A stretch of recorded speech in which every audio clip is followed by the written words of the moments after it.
Good morning student. आज हम लोग कंप्यूटर के बारे में जानेंगे। जैसा कि हम लोग जानते हैं कि कंप्यूटर एक वैसा डिवाइस है जिसका उपयोग हम लोग हर एक क्षेत्र में कर रहे हैं। आज के डेट में हम कंप्यूटर का उपयोग हवाई जहाज़ उड़ाने से लेकर के मिसाइल निर्माण तथा हवाई जहाज़ के निर्माण, गाड़ियों के निर्माण, पढ़ने लिखने और इंटरटेनमेंट, इन सारे चीज़ों के लिए करते हैं। तो हम लोग कंप्यूटर के बारे में ये जानेंगे कि आखिर कंप्यूटर होता क्या है और वो कैसे काम करता है। हम लोग आज कंप्यूटर के एक बेसिक सा इंट्रोडक्शन सीखेंगे, जिसमें हम ये देखेंगे कि कंप्यूटर होता क्या है। तो आइए, यहाँ पर हम ये जानना चाहेंगे कि कंप्यूटर एक ऐसा मशीन है, ध्यान देंगे, कंप्यूटर एक ऐसा इलेक्ट्रॉनिक मशीन है जो इनपुट लेता है, प्रोसेसिंग करता है और आउटपुट प्रोवाइड करता है। मैंने इसे मशीन इसलिए कहा क्योंकि हमारा कंप्यूटर एक सिंगल डिवाइस न होकर के कई डिवाइसेस का इंटरकनेक्टेड है, यानी वो मिल करके काम करता है। इसमें इनपुट दिया जाता है, ये प्रोसेस करता है और यह आउटपुट देता है। तो हमारे कंप्यूटर का बेसिक अगर हम परिभाषा बोलें कि कंप्यूटर क्या होता है, तो कंप्यूटर एक ऐसा इलेक्ट्रॉनिक मशीन है जो इनपुट लेता है, प्रोसेस करता है और आउटपुट देता है। ये तो हो गए 3 वर्ड्स में।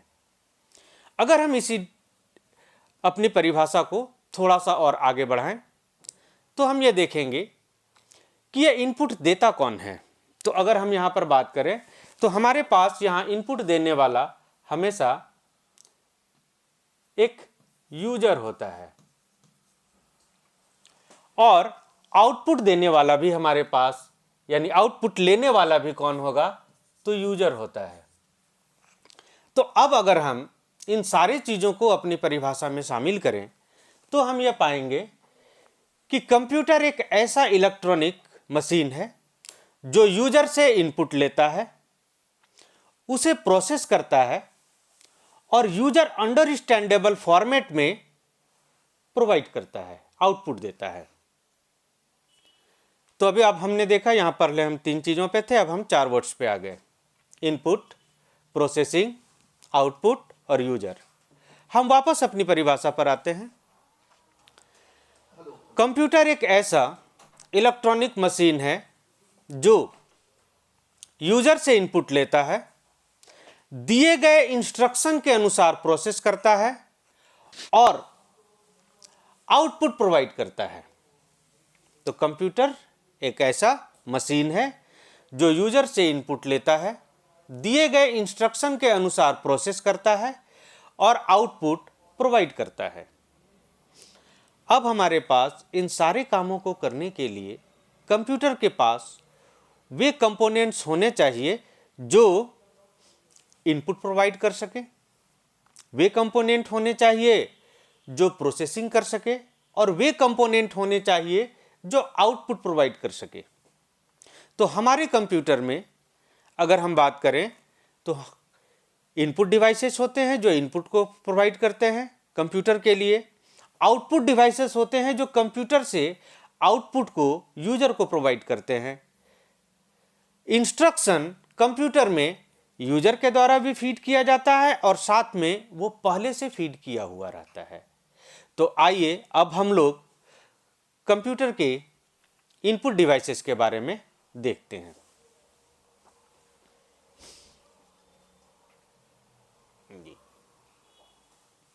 वैसे डिवाइसेस जिनकी सहायता से हम अपने कंप्यूटर में इनपुट प्रोवाइड करते हैं या कंप्यूटर को इनपुट देते हैं, वो इनपुट डिवाइस कहलाएंगे। Those kinds of devices which are used to take input into our computer is known as input devices. Input devices की बात करें तो यहाँ पर सबसे मुख्य तौर पे आता है कि हमें कितने तरीके के इनपुट कंप्यूटर में फीड करने की ज़रूरत होती है। अगर हम पहले इन चीज़ों को समझ लें तो इनपुट डिवाइसेस को याद करना काफ़ी आसान हो जाता है और समझना भी। तो सबसे पहली चीज़ जो हम लोग कंप्यूटर में इनपुट करते हैं वो हम इनपुट करते हैं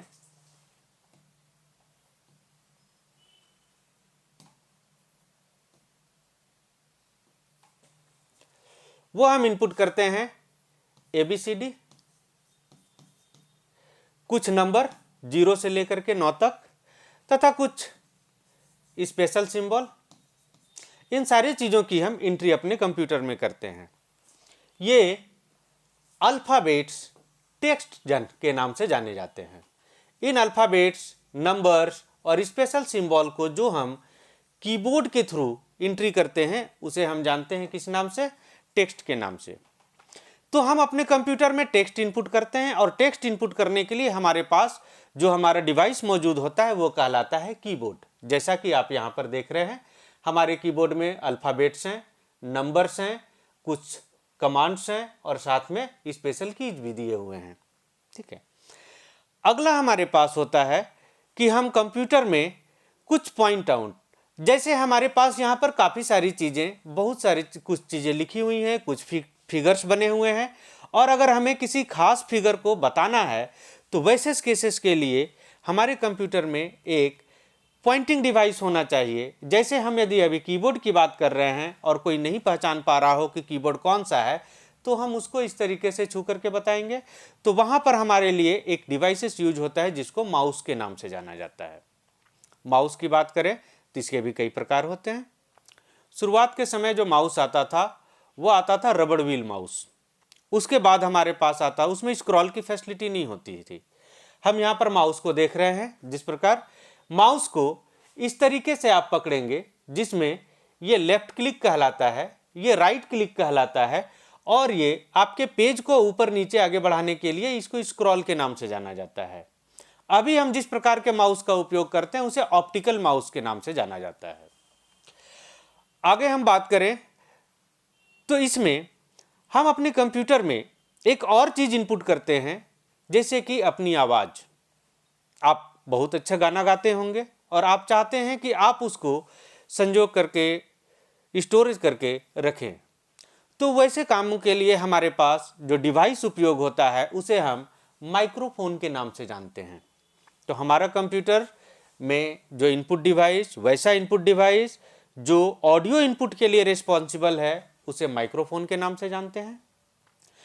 कभी कभी हम लोग अपने खींचे हुए पुराने फ़ोटो को फॉर्म वगैरह भरते समय हमें उसको वापस फिर से कंप्यूटर में अपलोड करने की ज़रूरत होती है या फिर हमें अपना सिग्नेचर अपलोड करने की ज़रूरत होती है। वैसे केसेस में हमें एक डिवाइस की ज़रूरत होती है जो पेन पर लिखे गए सिग्नेचर्स को तथा पेपर के तौर पर मौजूद यानी पेज पर मौजूद फ़ोटो को वापस कंप्यूटर में इनपुट करने का काम करता है। वैसे डिवाइस को हम लोग स्कैनर के नाम से जानते हैं।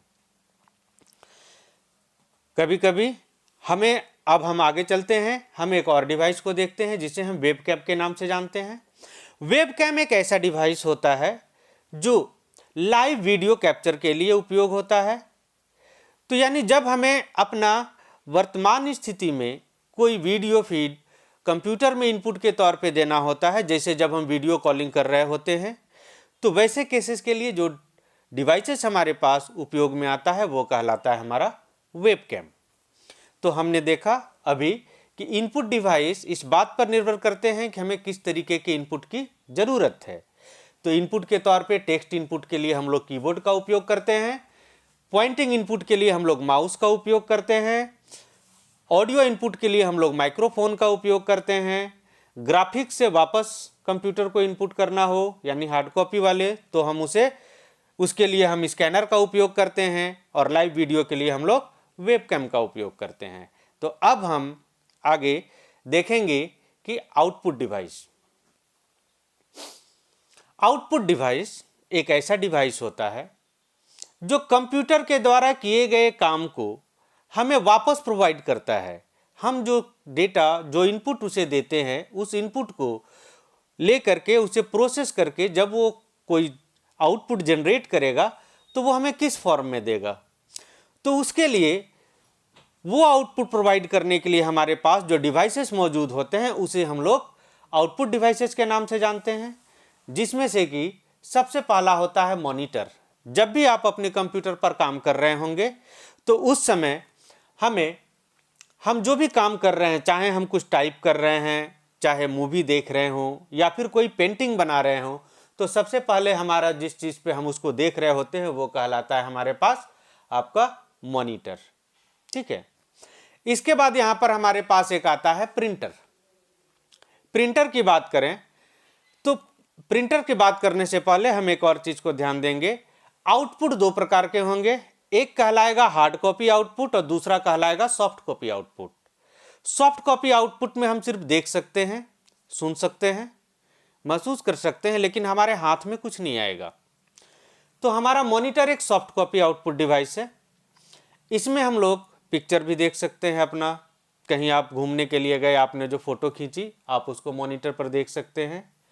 साथ ही साथ मॉनिटर की सहायता से हम एक और चीज़ को देख सकते हैं जिसे हम एनिमेशन कहते हैं। जो कार्टून्स मूवी वगैरह आप देखते हैं वो एनिमेशन के द्वारा तैयार होती है, जिसे हम कौन सा आउटपुट डिवाइस पर देखेंगे तो मॉनिटर पर। प्रिंटर एक ऐसा आउटपुट डिवाइस है जो हार्ड कॉपी में आउटपुट प्रोवाइड करता है। प्रिंटर एक ऐसा आउटपुट डिवाइस है जो हार्ड कॉपी में आउटपुट प्रोवाइड करता है। जहां आप देख रहे हैं प्रिंटर का एक फोटो। अब बात करते हैं प्रिंटर की।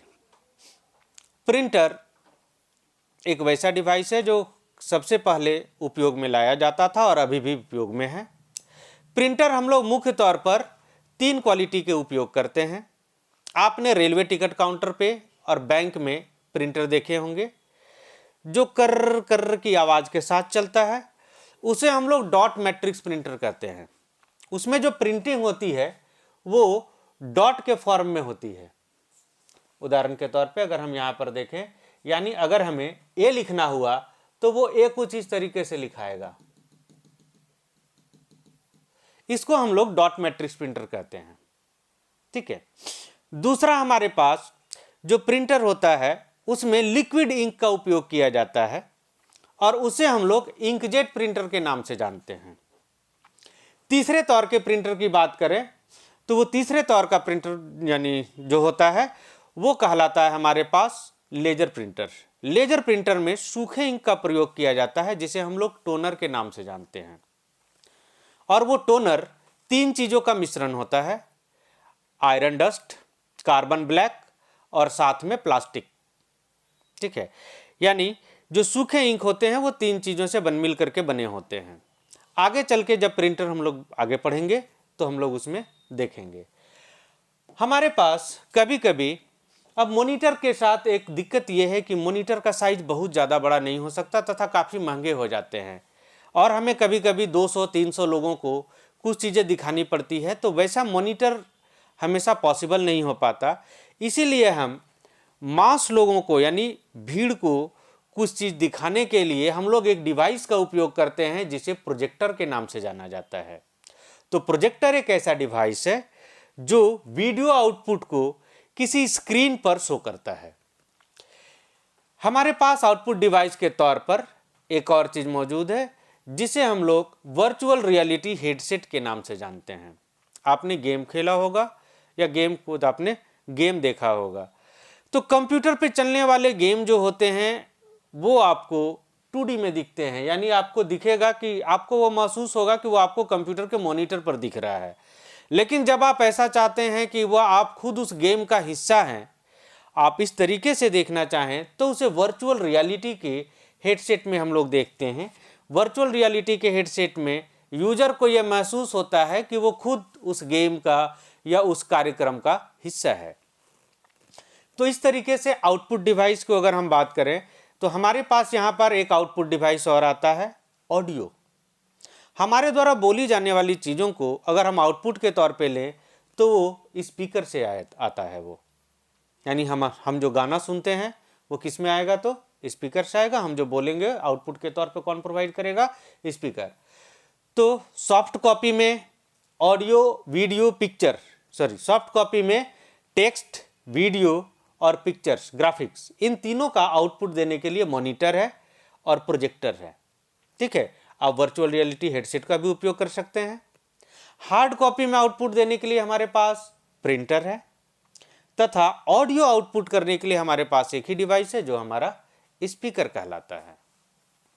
तो हम लोगों ने यहाँ पर देखा कि आउटपुट डिवाइस के बारे में। अब हम लोग प्रोसेसिंग डिवाइस के बारे में देखेंगे। प्रोसेसिंग डिवाइस वैसे डिवाइस होते हैं जिनका काम कंप्यूटर में दिए गए इनपुट को प्रोसेस करना होता है। और प्रोसेसिंग डिवाइस प्रोसेस करने के लिए इंस्ट्रक्शन का मदद लेता है। क्या प्रोसेस करेगा, इसके लिए वो इंस्ट्रक्शन का उपयोग करता है। तो यहाँ पर हम देखेंगे कि हमारा जो प्रोसेसिंग डिवाइस होता है इसके मुख्यतः 3 पार्ट होते हैं: control unit, arithmetic and logic unit और रजिस्टर। कंट्रोल यूनिट हमारे सीपीयू का वो पार्ट होता है जिसका काम सीपीयू के अंदर कौन सा प्रोसेसिंग होगा और कौन से रजिस्टर कब कौन सा डेटा को होल्ड करेंगे, किस डेटा को वो अपने पास एज ए इनपुट रखेंगे और किसको वो एज ए आउटपुट वर्तमान तौर पर वो अपने पास संग्रहित करेंगे और आउटपुट को भेजेंगे। इन सारे चीज़ों को कंट्रोल करने के लिए जो कंट्रोल सिग्नल जनरेट करने का या निर्गत करने का काम करता है वो हमारा यूनिट कहलाता है कंट्रोल यूनिट। तो एक तरह से कंट्रोल यूनिट हमारे सीपीयू के अंदर अर्थमेटिक और लॉजिक यूनिट इन दोनों के साथ साथ रजिस्टर इन दोनों के भी कार्य को क्या करता है, कंट्रोल करता है। ठीक है, इसके बाद हम आते हैं प्रोसेसिंग डिवाइस का एक और कंपोनेंट जो कहलाता है एएलयू। एएलयू का फुल फॉर्म है अर्थमेटिक एंड लॉजिक यूनिट। हमारे पास जो हम लोग प्रोसेसिंग करते हैं कंप्यूटर के लिए वे सारे प्रोसेसिंग सिर्फ 2 चीज़ों में गिनी जाती है। वो प्रोसेसिंग या तो अर्थमेटिकल होंगी या फिर लॉजिकल। ध्यान देंगे, वो प्रोसेसिंग या तो अर्थमेटिकल होगी या फिर लॉजिकल। तो सवाल आता है कि हम लोग अर्थमेटिक जो ऑपरेशंस होते हैं उनके बारे में तो हमें पता है, परंतु लॉजिकल ऑपरेशंस क्या होंगे। तो अर्थमेटिकल ऑपरेशन की बात करें तो हमारे पास यहाँ पर जैसे कि आप देखेंगे तो जैसे कि प्लस, माइनस, मल्टीप्लिकेशन और डिवीजन, ये जो ऑपरेशंस कहलाएंगे ये कहलाएंगे अर्थमेटिकल ऑपरेशंस। लेकिन लॉजिकल ऑपरेशन की बात करें, लेस देन, ग्रेटर देन और इक्वल टू, कोई नंबर छोटा है या बड़ा है, ये अर्थमेटिक ऑपरेशन नहीं आता, ये लॉजिकल ऑपरेशंस है। कोई 2 नंबर्स दिए गए हैं वो बराबर है या नहीं है, ये कौन से ऑपरेशन में गिने जाएंगे, तो ये गिने जाएंगे लॉजिकल ऑपरेशंस में।